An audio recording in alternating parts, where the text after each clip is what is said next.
Ada yang bertanya dari akun Hudhud. Ini bertanya bagaimana cara membedakan antara ujian dan musibah itu sebagai penghapus dosa atau sebagai azab, Ustaz? Ya, ujian atau musibah itu sama ya. Yes. Ya, ujian atau musibah itu sama. Ya.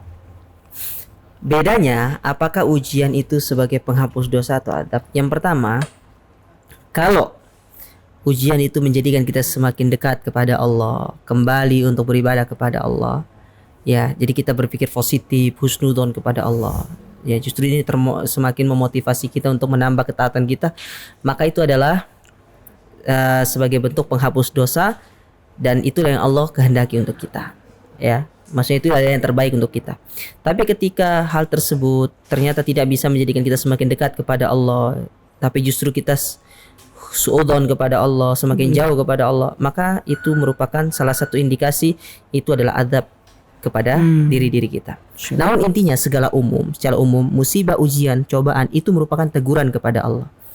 Tinggal bagaimana kita menyikapi. Kalau kita menyikapi sebagai positif, maka itu adalah sebagai penghapus dosa kita kepada Allah. Kita husnudzon sama Allah, itu sebagai itu tadi sebagai penghapus dosa kita. Tapi kalau kita suudzon kepada Allah, kita menganggap Allah tidak sayang kepada kita, berarti justru itu sebagai adab yang akan berlipat ganda kepada kita karena kita sudah suudzon kepada Allah. Allah tidak ampuni dosa kita, justru Allah akan semakin jauh kepada kita. Karena di antara hakikat dan tujuan Allah menurunkan musibah ini, sebagaimana yang Allah firmankan di dalam Al-Qur'anul Karim, ya dhaharal fasadu fil barri wal bahri bima kasabat aydin nas liyudhiqahum ba'dalladzi bima amilu la'allahum yarji'un. Allah turunkan musibah di bumi, di lautan, ya, baik pada diri kita dan yang semisalnya. Tujuannya apa? Supaya kita kembali kepada Allah.